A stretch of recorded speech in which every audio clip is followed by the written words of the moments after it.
Hey gang, we are live. We're back, man. Hold my beer. It's been a while. It's been a long 4 years. All different types of things going on, but from the very beginning, we always said, you're getting it from the grassroots. You're getting it from the people that are on the lines and doing the stuff. And there we go. We had some technical difficulties, but we got the man himself. But we wanted to get it going again. And the great part is not only are we excited, but the company that me and Tony joined up to work with is just as excited too. And so that's why we kind of brought Eric on here. And we're going to get to him in just a second here. But Tony, I kind of did my intro. Why don't you let the ladies and gentlemen know how you're feeling, bud? Well, crazy day in logistics. I was at TJ's haircutting appointment, and they got him first, so I didn't get to get in. But I made it. Skin of my teeth. It was a long journey, but I talked with Eric. Well, was that 4 years ago or was that 5 years ago in Vegas? And one day, we both said someday we're going to end up working together. And lo and behold, here we are. I mean, we talk all the time about this business being about relationships and trust and who you know and how you can get there. And here we are, living proof that it is. It's about relationships and trust and who you know and how you get there. So I'm really grateful to be a part of the team here. I tell everybody I didn't come to McClay's because I needed a job. I came to McClay's because I had an opportunity to go to a place that treated me the way I wanted to be treated in their normal procedure. And I didn't have to ask them to tell me these things and these details. And they were doing the stuff the way I would have done it. And that's why I came here. And, for me, that was a big deal. I didn't want to put my name, my reputation, my public identity on the line for a place that wasn't going to do it in the way that I would have wanted it done as a shipping manager. So here we are. Yep. And I think that's a great way to put it. And it's one of those things, that I've kind of mentioned, through my journey too. And it's, when you're getting recruited and people want you on board, they're your best friend, you know what I mean? And you could do this and you could do that and all these things going on. And then when you get in, you don't have a lot of contact with that person anymore, and you're kind of thrown to the wolves. And so to be recruited by Eric and brought on by him, and then have him be, side by side with us, making sure that we're where we need to be. And, saying not just from a business standpoint, but even a personal standpoint, like, what do you guys need?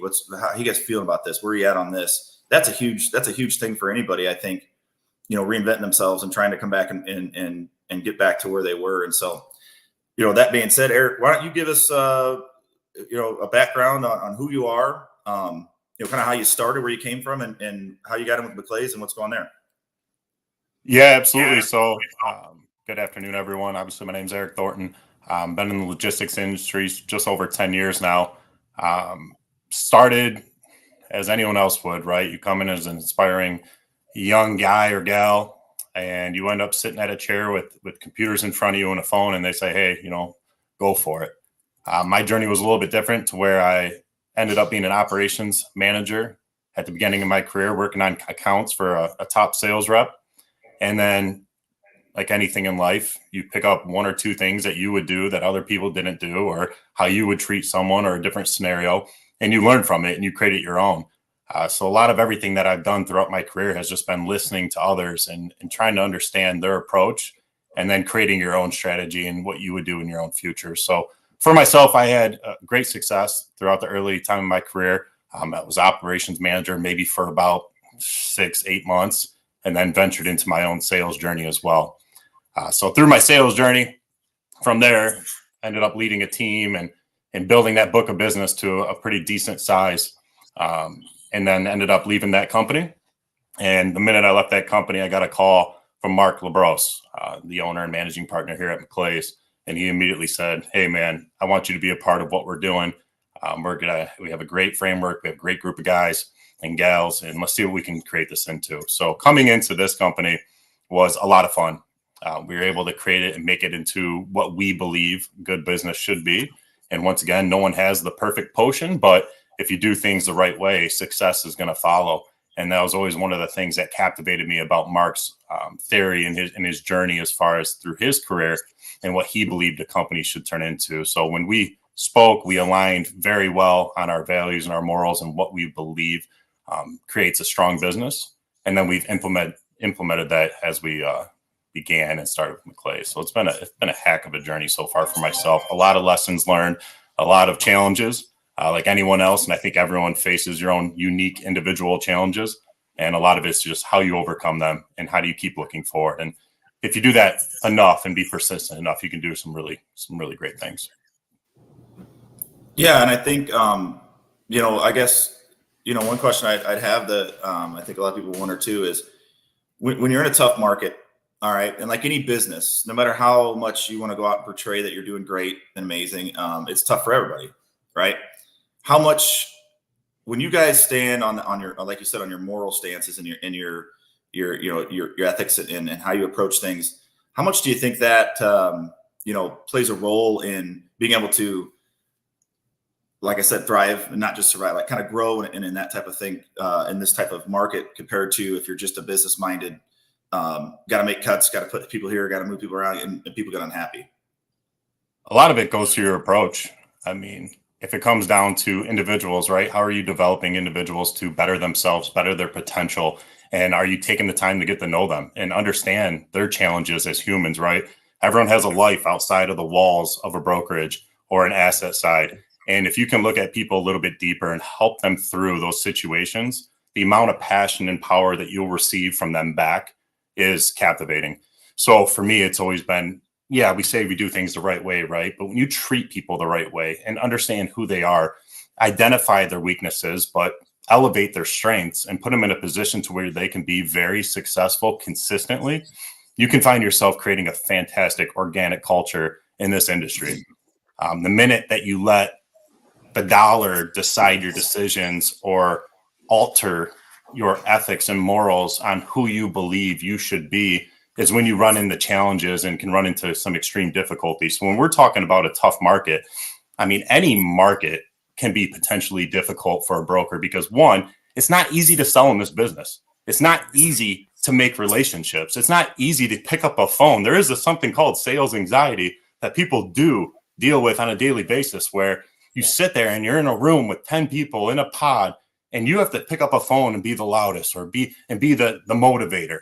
When you do that, it is contagious, but it's also hard to do if no one's doing it. So creating that culture where people can just feel comfortable, but have an understanding of your brand, the image that you're creating, what's the story behind it.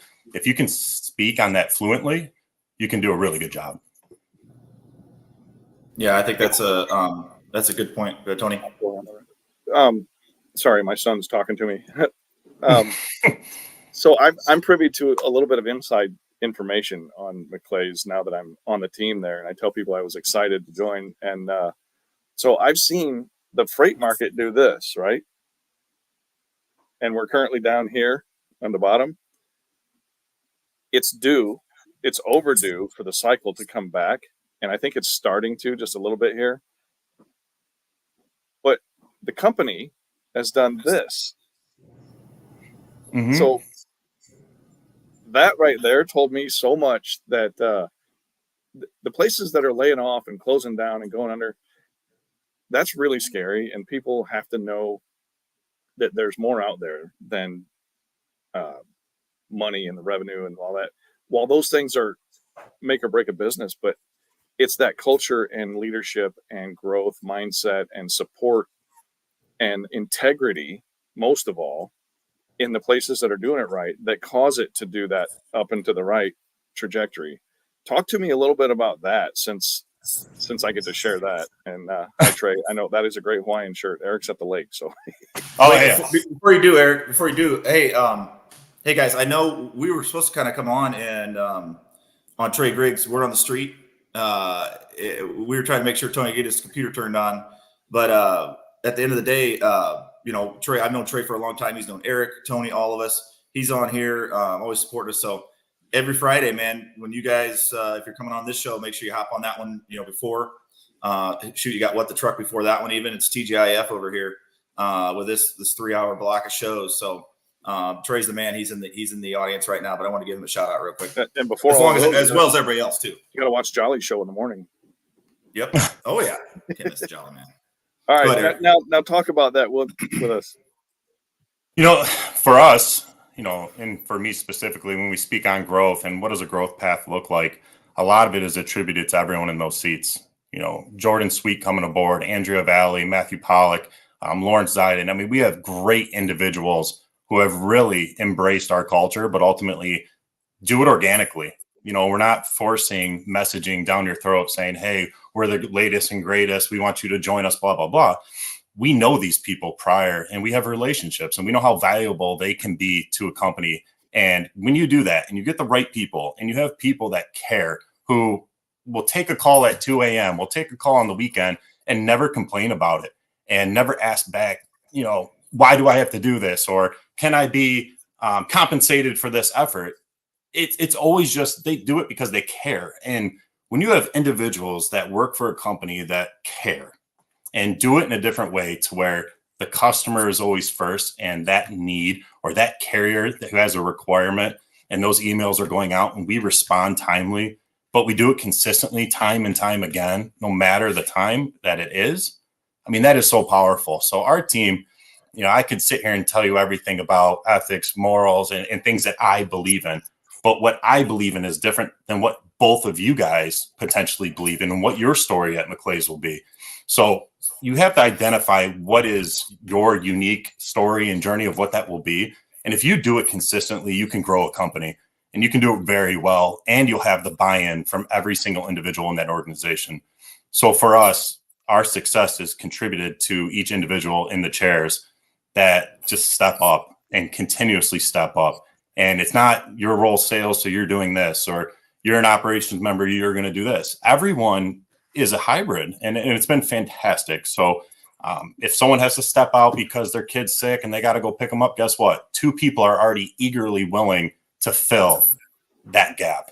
And I've seen that firsthand. Like, I know Andrea, one of the people that I've learned to rely on for so many things and training and help and all of that. She has to run out and grab her kid, and then Matthew's right there to pick up any slack, and she's still back on as soon as she's on the other end of that deal, and she's emailing me at 6 o'clock at night, and we're talking on the phone and we're texting back and forth. And it's one thing to talk about it, but it's really cool when you experience it and you see the emails from Jordan at 2 a.m. and you go to bed, dude. Yeah. And you know what? It's not something that we take lightly, and it's something that we appreciate severely. So when I talk about it, I'm so passionate about it because, one, their individual stories and their achievements are something that I care about a ton, no matter what level you are at or how high you get up one day if you end up somewhere else. Watching someone's story and their journey is incredible. So if I can be a small piece of that, or Mark or Jordan could be a small piece of that, to where we can help get someone to reach their goals and do things for their family that they didn't have themselves. That's what business is about. Because, my father-in-law says all the time, all we take with us is our memories. And that is 100% true. And that's, I remember a couple of weeks. Shut up, TJ. Hold on. It was a couple of weeks ago. Maybe it was a couple of months ago now, but Mark posted something on LinkedIn about somebody's last day, and he was so excited for them to grow, but he was heartbroken that they were leaving. And I was like, man, that's the sign of a great leader. Mm-hmm. And when you can watch somebody and support them take their next step, even if it's away, man, what a huge difference. And we were like that at Lippert a lot, when somebody was able to grow into a spot that or outgrow the spot they were in. And even if they went to a competitor or another industry or whatever, I was taught and I learned that it was a whole lot better to help them along that way, because you never know when people come back around, when timing just adds up. You just never know what that's going to look like down the road. And it's just so much better to be good to people, whether they're employees or customers or friends, whatever. And I've really seen a lot of that example here. We talked about it a lot and did a lot of giving back, in manufacturing around the Lippert and stuff, but we're doing the same thing here. And it's awesome to have that same kind of culture you can tell the guy I am. We had that, the Move for Hunger challenge. We're we're helping this thing and doing these community outreach events and being able to participate. And I'm still going to volunteer events. Well, I told them to hit me up next time they got one, cooking food at the VFW, and it's really cool just to be a part of that, where it's more than just talk. We're out in the community, making a difference, doing things because the people are just genuine good folks. All right, TJ. All right, I had to get on that. No, and I think leading a sales team is not easy. There's different. The problem with it is that you could come in with a set agenda or a set anything really, and it's worked for you in the past, or it's worked for somebody else, or somebody else tells you, hey, this works for me, we need to do this. And really at the end of the day, everybody's an individual and everybody's got different ways of doing things. And I think when you look at how to develop entry level sales too, if you come in and you push, you got to have touches, right? You got to have things that you can also track. But I think some people get so caught up on that they don't individualize things. And when I look at the the end of each sales meeting that we have, and Eric's got his quote up there that says, you don't get paid to make touches, but touches get you paid. There's a lot of businesses that would be scared to put that up there because they think, oh, well, that means they can't get their touches. At the end of the day, what it is it's like, hey, listen, we understand that, you might be busy, you might be working another account, it might be something like that, but we still technically track that, but you can't ever really come and say, you want paid more. If you want to be successful, this is exactly how it's done. And what that does is it gets people excited about it rather than just feeling like it's a burden. Like, I just got to get my touch. I got to get my touches. Like, there's a reason why. And then when they don't, they've got something to come to Eric about, or Eric has something to come to them about, and sit down and say, all right, well, we noticed you haven't been getting your touches. What's going on there? And because of just how he preaches and what he does, that they're invested in that, and there might be a reason. So what is it that not just from that example, but other things that you take that help you individualize each sales rep to, on top of that exercise we had the other day too, really breaking it down, taking the time. I mean, I'm telling you, I've been in that spot too, but just taking the time to put in even all the details you put in when you send it out on each person's thing. Yeah. How much value have you seen feedback wise on that too? Well, to be honest with you, so to go back kind of early on, right? Like, what's your approach? And everyone always says, well, I want quality over quantity. Yeah. Sure. Right.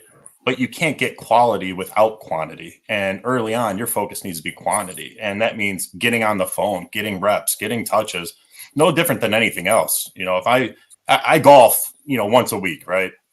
And one week I play really well, and the next week I play terrible. But my expectation in my mind is that I should be hitting 40s and 35 and 36 every time I play 9 holes. But when I got lessons one time, the guy looked at me and he says, why do you expect to be good? And I go, what do you mean? He goes, how often do you hit a golf club? I go, I play once a week. He goes, okay, when you played basketball, how many times do you shoot a free throw a day? I go, oh, well, probably like 50 to 75 times. He's like, okay, then why do you expect to be good at golf when you play once a week, but you never practice?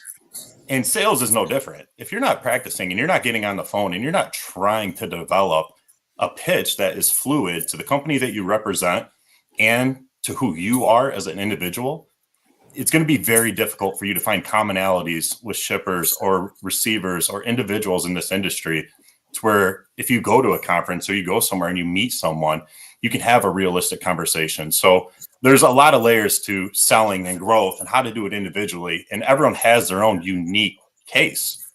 There's some individuals that, that they've been doing it for a while. They had success and they come somewhere new and they expect to have that same success. And that's not going to be the case because, one, you have to reinvent yourself. You have to be willing to get back on the grind, which is very difficult to do if you're experienced and have had success at other locations. So there's many layers when it comes to identifying how an individual can be successful. But the one thing that we can do the best is just instill confidence. And if we can instill confidence into someone to where they feel like they can get the best out of each call, or move it along a little bit further every time you talk to a gatekeeper, then you get to a shipper, a shipping manager, and then you kind of push that threshold and ask the right questions, you can be very successful. And when you look at quality versus quantity, when you get further along in your career, you're more looking into the quality conversations and approaching enterprise guys, or your identification of what your book looks like is a little bit different because now you're being a little more picky of what you're bringing onto your operations. So there's a lot from top to bottom when we discuss about just individuals and what you can do to be better. But ultimately, to me, it's picking up the phone, having conversations, and just getting back to what got you to where you were. And if you're new, you better understand that you want to be the top and you want to get to that benchmark as fast as possible. And the quickest way to do it is not waiting for an email. Yeah. And I think I mentioned it the other day in that exercise was, when people get put on the spot, I even listened to, who was it? It was Joe Rogan and somebody else the other day. And they were like, it's a weird feeling when you get in front of people, no matter how knowledgeable you are or whatever it is, there's just a weird feeling that hits you that it just makes it hard to kind of communicate exactly what you want to put out there. And he said the only way to really get past that is just to keep doing it. And the thing is that it's something that'll rattle you a little bit. It'll make you uncomfortable. It'll make you feel as though you're not good at it. But the more and more you do it, the more and more it goes away. And I remember Tony, when we first started this, he was like, Brandon Bay had John Brewer and I had Tony, right? We both had that's how we were going to start this thing. We each had a shipper that we knew, and he just couldn't do it. Like Tony was like, I'm not a good public speaker. I can't, and he's come on here. And if anything, I'm the one that needs to, slow down when I talk. You always go back and listen to it yourself. You know what I mean? But now it's nothing to him. But at the beginning it was, you know what I mean? Because we forced him into it kind of. And but he liked it and he stuck with it. And I think, I mentioned it too in that meeting was, when you come out and you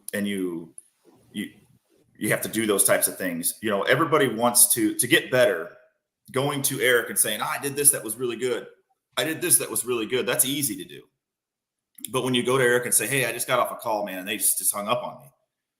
Hey, I just, had a customer or whatever, and they just, they don't want to give me any freight. They said they don't either like me or they don't like the pitch, whatever it was. If you're coming to him with something that didn't go right, you're allowing him to help you, figure that out. But nobody wants to do that. And I think sometimes forcing people into that type of situation, breaking it down, saying, hey, okay, this is what happened. This is how it is. And then everybody accepting it the way they did too. And just, saying, hey, okay, cool.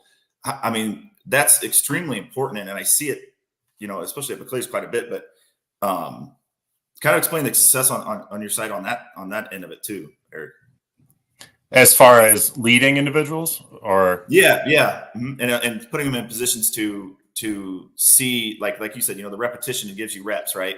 Yeah. Reps you get where you get at it. But so my college coach, his name was Rod Cohen, one of the greatest guys, great mentor of mine as well. His whole thing is no excuses, no explanations. So if you have something going on, I don't want an excuse. I just want you to get back and keep going, right?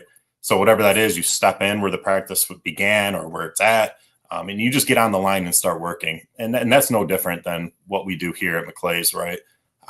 If you have something that's going on in the morning, you step in and you kick right into gear. And when I have the moments where someone comes up to me with a problem or a bad call or a situation that they're dealing with that they might not have the knowledge of how to approach it or how to be a little bit more customer centric or carrier centric, to have that conversation at a different level. Once again, those are learning lessons.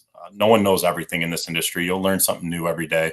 And if you're doing your job really well, you'll be able to start teaching people and sharing those stories as well. So a lot of it is organic through growth. A lot of it's organic through experience. And as you get more repetitions, that experience comes with it. And when you do that consistently, time and time again, then you can jump on a pod and start talking to individuals, right? Because you're becoming more knowledgeable of what's in front of you. But when you get to a certain level, then you start seeing the business in a different way. And for me, if those situations are happening, that tells me that everyone is, having good effort, everyone's working hard, and ultimately they're willing to learn. And sometimes it's really difficult to listen instead of talk. And when individuals are willing to listen and really take into account what you're saying, but ultimately carry that message forth to the partnership that needs that message is awesome. No, I think that's really cool. And I think it's something I'd love to see. I've said it a million times and I get excited. I know what I know. And I'm confident in that, but I've always been very humble on learning new things and kind of seeing the other side of different types of strategies that other leaders use. And I think it's great because then I can, take that into my arse, but it doesn't happen if I'm not, open and humble to it. And I Yeah. think there's a lot of people that can't be open to that, you know, and I've had the task of kind of reinventing myself, kind of getting myself back to, you know, when you go from, you know, having such an influence on so many people's lives that are in an office and you're involved in everything, you know what I mean? And a lot of what you get out of that is, you know, a lot of the satisfaction you just get from your job is because of that, you know. And then when you come in somewhere and you're fresh and you're new and you got to figure out everybody and you're not really a part of it at Yep. first, you know, it's different. It's different. Yep. But at the end of the day, man, I'm telling you, it's just, there's excuses for everything. You can sit around and talk about it, but you know, you just got to do it. And I think it does give you a new perspective. I think it's a good thing if you're in the same wheelhouse for so long. I think you may get a little mundane, and I think you got to get a little fire under your butt and get Yep. uncomfortable. And as a segue into that, Tony, why don't you give us a little bit of an idea? I'm sure there's a lot of people here that came to really listen to, you know, your story and how much of a change it's been for you and how you've adapted from going from the shipping side to, you know, the brokerage. Well, I never dreamed I would ever do that jump. I tried it once for a couple of weeks with a buddy who had a brokerage license back before, oh geez, I don't know, what, 2014, 2015, somewhere in there. And it just wasn't for me. I didn't think but then, I mean, as I continued with a growth mindset and trying to learn, and life happened, some, company got sold. I ended up somewhere else. And then an opportunity came where I could better myself into a more challenging role. I jumped at that. And then, you know, when this opportunity came, it was because, like I said before, it was because I wanted to, I want to challenge myself. B, the opportunity was there and the time was right. And C, I've always thought that what I do as the recipient, as the buyer of this service that trucking companies and logistics providers provide, is help your pitch be better. Because I was getting like, oh, I don't know. I think when I left Lippert, I had like 4,500 blocked emails in my deleted file, blocked folder, whatever, that it was just the same. I mean, there was like 2 or 3 main templates that went around, and you could smell them a mile away. And I thought to myself, man, this is going to be so easy with all that garbage out there. This is going to be a piece of cake. I should go in there and just kill it for the fact that I'm a shipping guy. And you know what? I was dead wrong. And it's been an eye-opening experience. I'm humbled. I got a lot more respect for people that are out there selling every day. It's not that I didn't respect them before. There was just so much that was lazy and you could tell there wasn't a lot of effort there. They were just trying to hit their number every day. And when I send an email or I make a phone call to somebody, I want them to know that I'm talking to them, not it's not a format, it's not a template, it's me talking to a person. And I know that what they want isn't the pitch that I've been getting in those 4,000 emails. And I know that, and I've tried so hard to tailor my approach to that in that I have as, hey, I really, really can relate to you because I've been in your job for, you know, the last 15 years of my life. And I thought, man, I'm just going to make the call. People just accept that. That's cool, and flip the switch, and I'm just going to explode. And it just hadn't happened. You know, nobody wants a new onboarded vendor at this point in the market. But the market is going to change. It is currently changing, and you watch all the guys that are posting all that data that's way smarter than me. You know, Leffler and Matt Miller, Jason Miller from Michigan State, always posting stuff on the market trends and data. And you see that coming around. And when they do start adding people, they're going to remember the guys out there like us that were putting in quality contacts that do have that background, that understanding, and a support system like McClay's has. You know, not to make this a commercial, but I mean, if I didn't believe in it, I wouldn't have come on board. But I thought it was going to be so much easier having been on the buying side of this, knowing what worked for me. But what works for me doesn't work for like shipper X down the street, you know, and shipper Y next to him or her. And I just never understood, I guess, the vast variety in sales pitches is also the vast variety in buying, right? There's that same variety in what works for one guy is not going to work for the next. So I don't know. I've been trying to tailor that and just being present, being available, and making sure everybody understands that, you know, we're real people that really care about your $20 margin, you know, or whatever it is on a load, the same Yep. as you would on one that was market priced and fair rated that you're going to make some money on, and that's okay. But at the same point, at the same time, it's really hard to convey that concern, because every pitch I ever got was, I'm going to be the best one that you're dealing with this week or today or whatever. But man, I know that those guys are out there smiling and dialing and believing it, but I know better. I know that difference is there. And you know, what's the motto? Rehabilitating your logistics experience. And I truly believe that, and I feel like that's what we're doing, and it's a big difference. And you know, I'm here to learn, man. It's been a learning experience too. well, listen, it's a ton of kudos your way, because typically what the patterns have always been is individuals in the brokerage space go to the customer side. You don't really see it reverse that much in our industry. So you'll have guys who have been at larger big box brokerages that are now running Fortune 500 companies in their logistics and supply chain, because they understand the game, right? And they understand what to do, what to invest in, who to give, you know, volume to, or what asset guys are out there, and they can play the mold a little bit more. So who's better to run your logistics than someone who's experienced at a very high level? So on the flip side, who's better to handle your logistics than someone who's already done it before? And there's so much value there in that conversation. But once again, everyone's journey is going to be different. But at the end of the day, it's like the Calvin Coolidge quote, right? No matter if you're the smartest guy in the room or the hardest working guy in the room, if you're persistent, it will pay off. And persistence always wins, and perseverance always wins. So initially, if you're not seeing what you thought you would achieve, that doesn't mean you're not. Opportunities will come in, and the stuff you're working on today could affect you 4 months down the road that you're going to forget about, or you're doing certain follow-ups on. And then you're going to see all these opportunities roll in, because one, timing is everything. Two, you don't know when individuals are actually reviewing all of their carrier bases. Do they go to a conference and treat that as their carrier vetting time? You know, do they wait until their bid period comes out? Then they go, okay, let's take a look at all of our carriers and our incumbents, what lanes, you know, are, you know, having a little bit of service failures, and who can we bring in that could potentially be that next person up, right? The next man up.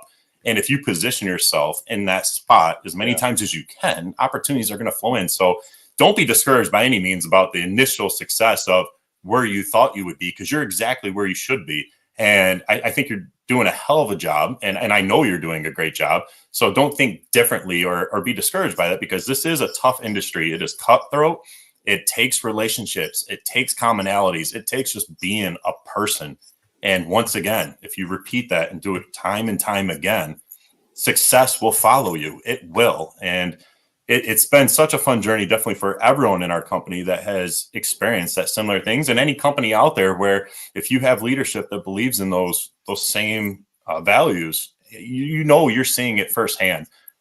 So it's very unique, but don't be discouraged by any means. No, I'm not super discouraged. I do get the ups and downs of it, and I understand that the long play is out there and in effect for most of those things. But the times that I get frustrated is when, you know, I had visited a company that makes like outdoor garbage pails, like the big 55-gallon put on the curb garbage cans that you would use in your garden or whatever. And, you know, they have like 2 truckload shipments a month because they're just not massive, and you can stack a lot of garbage cans on a semi.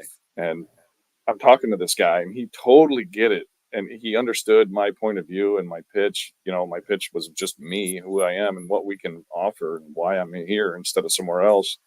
And he was like, you know, it was a Friday afternoon, and there's this big bottle of bourbon sitting on his desk. And I'm like, wow, you're getting after it early, huh? He's like, nope, the last guy came in here pitching the same stuff, but he brought this. I'm like, well, I'm sure you're going to go with him. And he goes, nope, I don't drink. And I was like, wow, wow, that's funny, because I'm not much of a drinker myself. I've had some beers here and there, but I kind of scaled that back quite a bit, and it's been better for it. I've been better for it, and that's just all around a healthier option. But it was just funny watching this guy. He's got this, you know, you come in, the guy's got 2 or 3 loads a month total. And he's bringing him in this, you know, I don't know what they cost, $50 or whatever, bottle of booze for the shipping guy. And he's like, yeah, I don't even drink. You know, earlier on, I mentioned, you know, strengths and weaknesses and what is best for individuals. And when you identify that, you can do really well. So in-person visits, emails, calls, wherever you feel like you have a strength is what you should lead with, right? And do a really good job at it. So sales is not, there's not a right way to sell. Anyone has their own method, what they believe works, their approach, what stage they are in a book of business is obviously going to alter their path as how many leads or how many prospects you're reaching out to. But consistency is key and persistence is key. So that's evident. It's that pushing through, and I've always said it, you know, like as long as you're moving forward, you're going to bump into something. It's crazy, you know, when you get to where you feel like you kind of go into a lull, you know, where you haven't landed something for a while. and then say you do, right? And you've been working on these person forever and you've been working on them. And the thing about a slow market is it doesn't just mean that it's hard to land people or land customers. It means that sometimes even when you do land them, they're just slow. And so you've got this excitement and this like, finally, I got some things going. I have all these loads on the board. And then it's like nothing. And that can really knock you down because then you're like, well, shit, I put all this effort into it. I was looking forward to this. This was going to get me out of my slump. But at the end of the day, there's always two sides to that coin. There's the initial, let's get them on board. And then there's then after that, there's strategy. And there's a lot of it that goes into how do you get loads out of them. And that just comes down to that perseverance of not just coming out, just getting your touches, landing your customers and moving on. That's why there's so much low hanging fruit that ends up at some of these companies because they just never got worked. They were just like, oh, that was a hard account. So we're just never going to work it, you know, and there's an easy one over here. Let me ask you to dive deeper on this one thing that I heard you say that relates because of the baseball analogy. I know you coach and my son's in some high level stuff. I just booked a trip to Arizona for today for him in the spring or well. Oh, is your son good at baseball, Tony? Maybe. Oh, okay. Anyway, you said getting out of the slump. What's the best way to get out of a slump, right? Use the baseball analogy. Go through that because I know we've talked about this a bunch of times. Well, are you asking me or TJ? TJ, and then you. Oh, okay. Oh, yeah, because I got a good answer, but I'll let TJ lead. I always just tell the kid, lay down a bunt, choke up, put the ball in play. You know, get the bat on the ball, get yourself on base, do whatever you can to help the team. Because if you get too much in your own head because you're in a slump, and I'm sure there's some specific answer. That's why Tony's smiling because I'm not going to give the right one. But this is correct when it comes to baseball. I mean, may not be the generic answer, but I'm telling you, I know baseball. You got to just. The way you get out of a slump is you hit your way out of a slump. You go and you go back in there and you hit one. Yep. You just got to hit the ball. You just got to get up there and get away from. Once you get that feeling, it's so mental. I was always told baseball is 80% mental and the other half is physical. And that makes just about as much sense as baseball does. I mean, that's why they said it, because that's what it is. And if you can get yourself out of your own head, back to where you were in that same type of confidence and the vision of things. And I know for golf, it's the same way. You know, when you get up there and you start making good shots, you're seeing that shot, right? You have the feeling of it, right? Like, you know, this shot. That's why there's certain shots that people love to do. I love to do this side of the rough. I love my 3-wood. I love whatever, because in their mind, before they even get up there, they're already picturing that. Right. And if you have that, but what happens then when you struggle a little bit, that goes away. And now you're not seeing the whole shot anymore. Now you're just seeing your stance. What's wrong with my stance? What's wrong with my hands? Where's my club at? Where's the ball lined up? Right. And you're watching these videos and you're doing all these things. And now you're not in that same, you're not seeing the path. You're not seeing the shot. Now you're just seeing these little things that you're focusing on. And when you focus on your irons, because your irons aren't doing well and you're driving well, guess what? Your irons are going to start doing well, and then you're going to start driving bad. And then you're putting, and vice versa, right? Because those are 3 different swings that come across. And so if you could just stop, break it down, and say, hey, this is the routine that I have for this. This is the routine that I have for this, and get out of your own head and envision it and see it, then just keep hitting, right? Get out to the range. Just keep hitting and feel it and slow down and let it flow. Because sometimes you could try to force a square peg into a round hole, and it's just going to make it worse for you. There's a perfect example right now on Netflix, and there's a 2-part series for Simone Biles. And back in 2020, they're in Tokyo. She got the twisties, right? And if you know gymnastics, I don't know it very well. I'm a 6'8" Pollock, so obviously I'm not doing many flips. But she got the twisties, and having that social awareness, being the best in the world, the top of her game. Anyone knows that when Simone Biles shows up, more than likely she will win, but that's pressure. That puts on a lot of tones. And in 2020, she acknowledged it enough to be socially aware enough to take a step back and say, I can't be my best. So in sales, you can have that same moment when you're on calls, and let's say you rip out 10 calls in a row and you talk to great people and individuals, but then your mind shifts. You have to have the awareness to step aside, go for a walk, go talk to a coworker, go step over at someone's desk and just take a break. And sometimes when you simply take a break, it can help you get back in your mind frame of where you need to be. Another example is Spencer Torkelson for the Detroit Tigers, #1 draft pick. Can't find success in the majors. So what do? They send him back down to Toledo, still struggling. But like you said, he's hitting through his challenges and trying to figure it out to get back to the big leagues. In our world, it's take a simple break, go talk to someone, just take 5 minutes of your time to step aside. And I think a lot of people in logistics can probably relate with this, but I don't really think a lunch exists sometimes to where, you eat at your desk because needs are there. You want to keep going. You don't want to stop. And before you know it, it's 5 p.m. and you look back at your day, you're like, holy cow, did I accomplish as much as I would want to?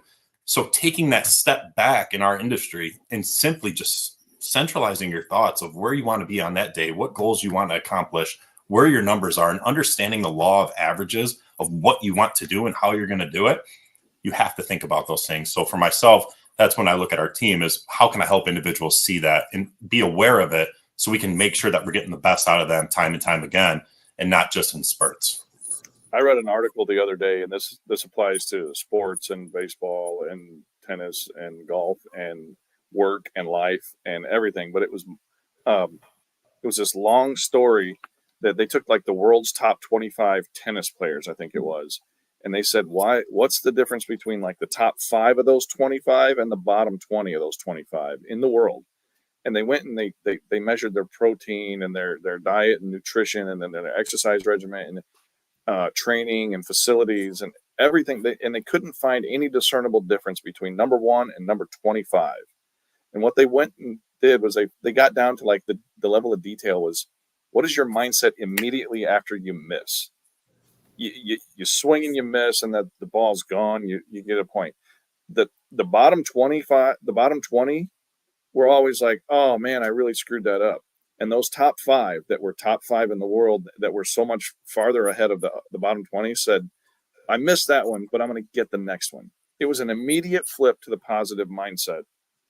And I started sharing that a couple of weeks ago, and I've been telling everybody that story because it hit home for me. And I shared that with my son when he was at a couple of All-Star games. He hit like one kid in the last year and a half pitching, and he's a new pitcher, and he hit like 4 kids in one weekend. And I'm like, you just have to remember, dude, I'll get the next one. The next one's going to be a strike. I'm going to throw it right over the plate, and that fastball or whatever is going to happen. And I think the same thing happens in sales or work or manufacturing, whatever. When there's going to be those mistakes, there's going to be problems, but can you turn your mindset immediately back to positive? And that's going to be the game changer.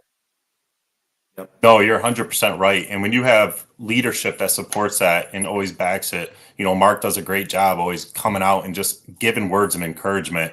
And when you do that consistently, you don't know how much that can help someone's day.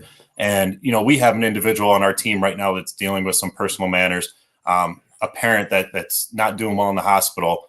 His team is stepping up to where you wouldn't even know he was dealing with something. So when you have a supporting cast that's behind you consistently, and individuals step up because 1, they care, but 2, they don't want other people to feel the stress that they have or are going through. I mean, it's incredible. So I think in general, in those moments, definitely when it comes to having that support and that same messaging, it's quite wonderful to see. And that leads to, your high retention rate, and I've always said this, man, I don't know. Listen, man, I've only been in this 10 years. I don't know all that much. I know common sense though. And I feel like sometimes I'm around some of these people that have owned a company or been in the industry for 30, 40 years. And it just does. And I'm like, how are you? But this is just what my thing. So like when I was on the carrier side, right, we were recruiting drivers. It was like, hey, we're gonna push to recruit. We got to recruit drivers. Right? We're gonna spend money on recruiters. We're gonna spend money on this, on that. on book, all these things to recruit drivers, but there was nothing put into retaining them. And it never made sense to me, you know, and I don't know if sometimes it's a pride thing, like, you know, oh, recruiting drivers is that good feeling of production, but once you have them in there, you don't get as good a feeling of that newness, right? Or that whatever, or I don't even know what it would be. All I'm thinking is all we're doing is spinning our wheels. For every 3 drivers we bring on, we lose 3, right? Because once they're in the door, we don't either A, follow up what we said we would, or B, you know, and then now I'm trying to focus on that. Well, now I'm on the phone all day long with these guys because I'm the only one that talks to them. You know what I mean? And Yep. so for me, I kept looking at it from a standpoint of like, if we put just as much time and effort into our retention as we did our recruiting, we wouldn't have to recruit nearly as hard. And a lot of the recruiting would do itself, because now you've got guys that, you know, they talk at truck stops. They talk, you know, all the time. Hell, they talk to Tony on the CB radio still at night, I'm sure. He's still got all the lingo down. But what I'm saying is like that can even help even more. And I think what I've seen it with Clays is that he pushed so much on the retention side. And when it comes to hiring, I hear you guys talking, oh, there's, you know, this, and this that are challenges. And there's nobody else really saying that, because they're just like, we're just going to go get the first person we can find and throw them in. But no, you guys are thinking, really, hey, we're going to be a little picky, right? We're going to bring people in that we know can fit our culture and will work well with us because we take pride in retention. Well, that, and it's really easy to give up on someone, and it takes time and effort to develop someone. So a lot of individuals or companies out there could just give up on someone because, oh, they're not doing this enough or they're not doing that enough. But if you work to develop someone and help them grow, that's why you saw the post that Mark put out there when he explained how he was so happy for someone moving on. It's because we're not going to stop someone from growth. And if you have an opportunity to further your career in a different manner or take a shift, a career shift, like Tony going from a shipping side to the brokerage side, what am I to sit here and say I can't celebrate that when individuals are betting on themselves? I mean, that's just, to me, it's horrible. And, you know, I think that helps with retention is when people understand that they're in a place to where we're not going to give up and we're going to help them and identify where we can improve their weaknesses and make them strengths. And not everyone's going to be the person that can be on a podcast. Not everyone's going to be the person that can go to a conference and just exude this energy, right? That's fine. But just be the best at what you are really good at and develop the other things along with it. Because then 5 years from now, you can be that person that you weren't when you first came here. And if we can say that on a consistent basis as leadership, that we're propelling individuals to the next stage of their career and building them up in the Clays as far as they can go, if they wish to do something else or achieve another achievement, what is our place to tell them no? I mean, that's not how you do business.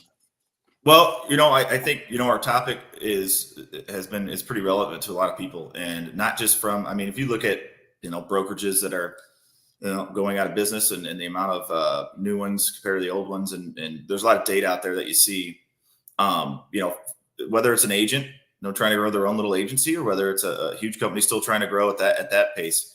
What is it that you'd say, you know, I think you kind of already touched on some of it, but what is it really that you guys see, you know, from a future standpoint as well? And how has this down market changed maybe your perspective on your approach to even the good times then?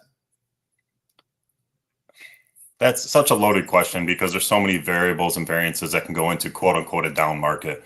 A down market is also a market for opportunity. It's a market for the strongest to survive. It's the market for the top reps to really stand out and get themselves out there, open up their lead base, open up their prospects, and push themselves. When it comes to agencies versus W-2s or different models, yeah, those conversations happen all the time, right? Well, I can go make this amount here instead of this amount here. Yeah, but there's a lot of back end of running a company that is why you're with the company, right? And if you find the right people and they treat you the right way and they don't put the dollar before you and don't look at you as a number, I mean, that power alone as far as retention and comparables is not even close. I think anyone who's in logistics also loves the feeling of being in an office, being around people. Remote's great, right? Remote's fantastic. You know, you could be in gym shorts while you're working. Yeah, that's awesome. But being able to walk over to someone and have a conversation about something you're going through that's not just your family or the individuals in your own home, it helps. And that creates social awareness. So there's many layers to it, that the agency / brokerages and the downturn in markets. But ultimately, I personally wholeheartedly believe if you're doing business the right way, year over year, consistently looking at markets, paying attention to your P&L, treating your people with respect, if they got to take an hour, they give an hour back, or whatever you want to make your plan and your procedures is perfectly fine. But as long as you're staring at the right direction and your individuals are growing, you can create a down market into a really good market. And if not, at least you have individuals that'll stick by your side and through those tough times. And I hope we have that here at McClay's and have accomplished that. And we have yet to been tested in that manner, but definitely appreciate everyone's efforts. And hopefully we don't have to see that for a long time. And I think I've always said, it's big from, if you really just break down humans in general, like how they work, business is cutthroat. All right. And a lot of people have made it because they push through it and they have that tough mentality and whatever, you know what I mean? And I think there's a time for that, but at the end of the day, you can't expect everybody to have that. And sometimes when you are there to support and help somebody and, be lenient to a point, but leniency with empathy too, and with explanation of what is needed. When you do that and you're not just all over somebody all the time and just hammering them, you get them basically that feeling of reciprocating it. That feeling of, wow, I owe, if this guy's going to put this much into me still, and I haven't done very well, then I'm going to give like all my effort. It'd be like, walking up to whenever you're walking up to a gas or go to a store or something, right? You just may not be in the mood to grab the door and hold, but the guy in front of you grabbed the door and held it for you. Yeah. Right. Well, now you feel obligated because there's another door to go in to grab that one and hold it for him. Yep. Right. Just because he did that for you. And so I think a lot of times when we look at it, it's like, employees, we expect them to all do stuff for us and we don't push back and do much for them because it doesn't really matter. Like it shouldn't matter. Like you chose to work for us. You're the employee. We expect this out of you. We expect this out of you, but there's never that reciprocating of it. So I think the support is such a huge thing, and just the understanding and the empathy of that, because you put people in a position where they feel like they owe you and they feel like a lot better giving some effort and time and stuff that they could put somewhere else. Instead, they give it to you because of what you've done for them. And you know what, if you can have that awareness early on in your career, so if there's anyone listening that's early on in their career, be that person, right? Promote that message, and you can grow within this industry pretty quickly. So that carries a long way. Well, good. Hey, guys, we're going to have to wrap it up here. This is first show back. Coming back, one big thing was, McClay's a sponsor. Of course we work for them, and I'm always have been very transparent. But I'm very transparent because you better believe, we sit down and have the conversation of, okay, well, we want to stick to our roots. We don't want to come on here and just be like, oh, we're all just about, McClay's now because that's where we work. No. At the end of the day, every show has a sponsorship. Okay. And we believe in where we work, and that's great. But the episodes coming up, you're going to see the same type of thing. People from all over. We wanted to start this off though, and kind of bring Eric on to an absolute relevant topic, and let Tony tell his story a little bit, let me ramble, and get people back and involved and whatnot, and kind of show the excitement that we have going and why we're doing it. I've had a journey here where I've kind of been at some different places. A lot of people would have given up after that, or been discouraged. I never was. I never will be. And what I found though is that this is the first place since the beginning that's supported this and supported the podcast and what it can do, not only for say McClay's, but also for us as employees, as individuals. It did a lot for us because we were involved in the market, we were involved in the industry, and learning and constantly just, having that passion towards it and being able to use it as an outlet. There's a lot of them that have went live or went, to not being live and put all their time into, we're still working. So we've stuck to the live, the live feed for an hour because it's just 1 hour out of the week that we have to give. There's not a lot of prep work that goes into it. There's not a lot of other things that go into it. And McClay's, with helping on the support side on the back end, can help get some of that out to some other platforms for us. But what you guys are getting is real, and you guys, it'll always stay the same because I can't do anything other than that. It'll never be scripted. But we appreciate Eric coming on. You'll probably see him around. He may be one of those special guests that just kind of pop in, like on shows, like, oh yeah, this is, you look at what's his face on SNL, who's always available. One of the Baldwins, he's on like, about every 4 weeks or something. But Um, Well, you know, yeah, it's one of the things I wanted to add to that was, I mean, this is still our same show that we've always had. We're still doing it the same as we always have. They're not paying us extra to put the logo on. They're not paying us anything. We're still doing our thing. And we don't want to make it sound like a commercial, but it's true from the heart that we believe in the place that we're at. And both of us chose to come there because of that. You know, there was some vetting involved in that for sure. And, you know, I've known Eric for like 4 years now, off and on. We've been staying in touch. And unfortunately, I've known TJ for about the same amount of time, maybe about 6 months longer than that, but not much. And yeah, we're going to promote McClay's because that's where we work, but they're not telling us we have to, and they're not dictating the topics of the show or anything. We're still doing our regular thing that we're doing. So, I mean, believe it or not, I didn't know one question that was going to be asked today. So I kind of like that. I like being more improv. I gotta make them makes it more fluid, makes it more natural. Nothing's I gotta make them up anyways. And you know, we've never had a put script. the logo on. I got to make sure the logo's on for the next one. But Rarely even though do we we were even pushing have a topic. McClay's, but yeah, obviously this episode, but we're still doing the same. And I've always believed this, man. I've always been big on this too. You know, every episode, no matter who comes on, we're gonna plug your company, right? We're gonna plug your company, your show, your whatever you're wanting. That's what we've always done. We've always been that way because those relationships you make, not just, you know, with customers or shippers or carrier, but like all those other relationships you make, they go a long way. You know what I mean? We could be like, oh, don't go watch Trey Griggs. We're on the street, man. Like, come watch us, you know? And I remember when we first started, there was somebody that had the biggest, I'm not going to go into that, but they thought some sort of competition, like we were going to take away from it. It's like, no, like what's the point of that when we could all help each other? And I think that's a big thing that we want to do. And we want to be known as not only Tony, Eric, TJ as doing that, but, you know, McClay's does that with other companies. You know, help push everybody else, because at the end of the day, we're solid enough in what we do that we know other people need to succeed too, and we can all help each other. There's so many avenues and possibilities with education that can strive so much further. So especially if younger individuals watch this, hopefully they can pick up one or two things from conversations. Yep. And once again, appreciate both of you guys, one, getting back involved with it, inviting me on it. You guys didn't have to do that. It wasn't necessary.